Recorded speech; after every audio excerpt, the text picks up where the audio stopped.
So the big beautiful bill has passed Congress, and I wanted to dive in what that means for real estate. And if you haven't heard, this thing right here just passed, which included about 2,000 pages of new laws and documents. So I wanted to dive into what that means if you are buying a house or if you are even a realtor or an investor.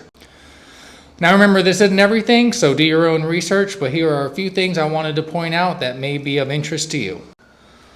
Number one, you can now write off interest rate payments that you make on a mortgage. So if you own a house, you can write off the payments that you make on your interest towards your taxes. Or if you're buying a house, you can now write off interest that you are paying for your taxes up to $750,000 that is now tax deductible, which is pretty cool. It incentivizes people to buy real estate.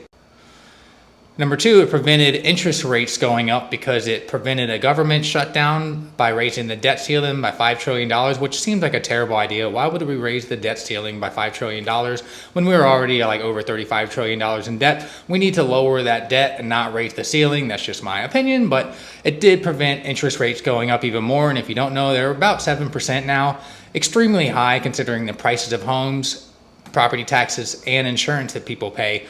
Those need to come down. What is the Fed even doing right now?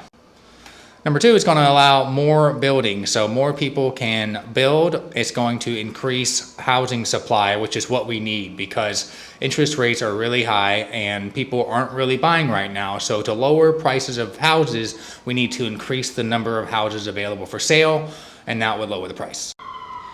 I also read that it makes it easier to do a 1031 exchange. If you don't know what that is, that means you sell a property and you move the funds that you make on that property into another property within like 45 days, and you don't have to pay taxes on that property. So overall, I guess it's a good thing that this happened, but it's really nothing game changing for the real estate industry. What really needs to change is interest rates. Interest rates need to go down into the 5s or 6s. So more people will buy real estate. We already have high property taxes and high insurance and high prices. So everything is high right now. I don't know what the Fed is doing. They must be high.